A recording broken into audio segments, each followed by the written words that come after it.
Welcome back, everyone. Well, in our never-ending quest to go where no people have gone before, we're always on location.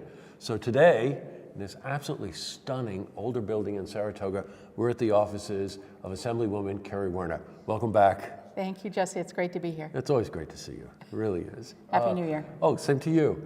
Speaking of Happy New Year, we figured it's the beginning of the year, so it'd be great to check in with some of the people who represent us in government, kind of check into what happened in 2018 and what you're looking to do in 2019. So with that said, let's kind of start there. 2018, anything kind of stand out? I know you're involved in so many things, so I don't mean that there's one thing you were involved with, but of the things you were involved in 2018, anything stand out in your mind that you're looking forward to in 2019, continuing to work on? You know, there are a number of things that I will be continuing to work on, but if I think about sort of what were some of the big unfinished issues in 2018, certainly the fight to protect the tipped wage credit is a big one. Yeah, big. There was a big effort in the early summer. The Department of Labor was having hearings. The troops really rallied in Saratoga County and in the Capital District. There's about 17,000 servers that really were moved to be in opposition to this, and I'm pleased to be supportive of their efforts. We continue to watch this space to see what the Department of Labor is doing and hope that they are not going to pursue eliminating the tipped wage credit. It would be it is certainly something that the serving community up here says they don't need, they don't want. It is a solution in search of a problem that doesn't exist. That's right. So I'm watching this space, and certainly if we get any sign that it's going to move forward, we'll once again engage with the serving community in opposition to that. Now, that's great. You're right about that topic. I can't tell you the number of times last year that almost on a weekly basis people would talk to me about it. Yeah. It's 2019, legislators in session, right? Yes, we started in earnest on Monday, and we're off to the races, as they say. Off to the races. Okay, so in this race, some priorities for you, things that you're looking forward to working on, things you're looking forward to raising, new issues, whatever you want. So for me in 2018, I was really pleased to have successfully passed the Rural Jobs Act along with Senator Seward in the Senate. Sadly, the governor vetoed that actually on the Monday right before the election day, and so I'm working on revising the bill, addressing the technical issues he raised in his veto message, and intend to make that a priority to get that passed once again. It's a really critical component, I think, to economic development efforts that have been missing from rural communities. I hear from a lot of young people who want to start up technology businesses, farms that want to expand, other kinds of growth businesses, that access to capital continues to be one of the limitations in a rural community for starting up and growing new businesses.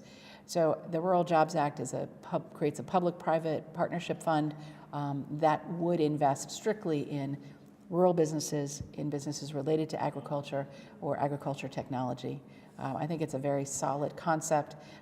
We just need to get the details right so that the governor will agree to sign that bill. You know, and I just want to stay on that just for a second there, that the bill contains so many positive aspects, it had so many positive aspects to it, that it was really vetoed for some technical issues, or cross the T's, dot the I's is the way a civilian would say it, but really worth going back, taking that input, modifying it, changing it off, and giving that another shove in. Right? Absolutely. I mean, I think conceptually it meets a really critical need.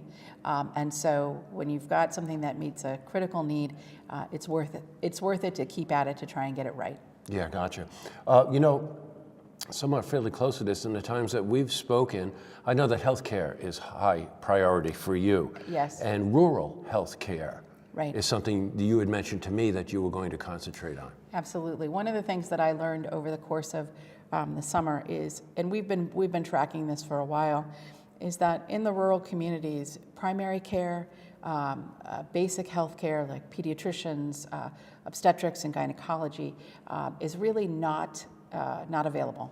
There are very few primary practices in the rural Washington County towns. There's very few in the rural Saratoga County towns. And certainly as we go further west, it actually is more dire situation. Yeah, it sure is. And there are, I think, some reasons for that that we can try and address. There are, I think, some opportunities to sort of think outside the box to deliver healthcare to in the rural communities, and I want to pursue those.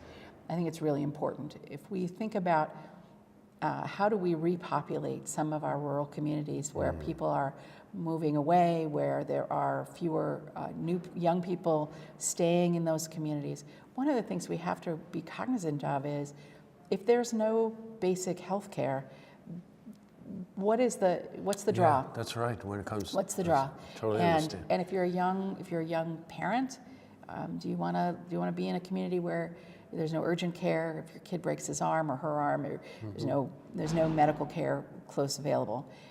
And then if we look at the health outcomes, maternal mortality in New York State is appalling, and the governor highlighted this in his State of the State yesterday. Right. And there's two communities of women that are affected by this: women of color, regardless of where they live, and women who live in rural communities, regardless of what race they are. And that is I think that's not a positive statement about New York State. So I think we've got to focus on the fact that we need to be delivering basic healthcare services in every community. And how do we do that? So I've got some things that I'm working on about that. Oh, I bet you do. Yeah. Just the emphasis on rural here, the 113th district is a real cross-section. A lot of Washington County, a lot of rural areas, a lot of farming areas and whatever. Yeah. The one thing, and we've joked about it at different times, but it seems like every place we go, she's there. And the reason I mention that is you get out in the community a lot. Just thinking recently, the Strand Theater in Hudson Falls, Yes. I'd seen you there, and I know Martin Luther King Day that you gave an incredible gave of your day, went out there and gave a speech and talked to the people, on Martin Luther King Day, along with the Heavenly Echoes and Jonathan Newell and his band. But I've seen you on the street in Greenwich. I've seen you out on farms and stuff like that. What drives you to want to really be part of the community like that? I believe that public service is one of our obligations as a citizen. And that doesn't necessarily mean being in elected office, although that's one form of public service. And this is a lesson I learned when I was in elementary school. And it stuck with me that we have to be part of the community. As citizens, it's our responsibility to be engaged in the community in whatever way we can. And so for me, I've chosen at this point in my life that it's elected service. But to be effective in that, you have to really be engaged with people, understand this is a representative government. And the people in a representative democracy have delegated authority to those that they've elected to represent and act on their behalf. I don't know how you do that without being involved and engaged, and you don't know who they are. That's right. You don't know what's impacting their lives, what makes things successful, what challenges them. I think that's the only way you know. And for me, that means being at events, it means touring businesses, it means engaging with schools and in school groups. It means meeting new businesses when we're cutting ribbons, finding out what the business owner is doing. What was the process of setting things up? Did you have to jump through too many hoops to get your licenses and your approvals? What is it going to take? And so these are bits of information that I aggregate up and then use that to understand how to represent this area as a legislator.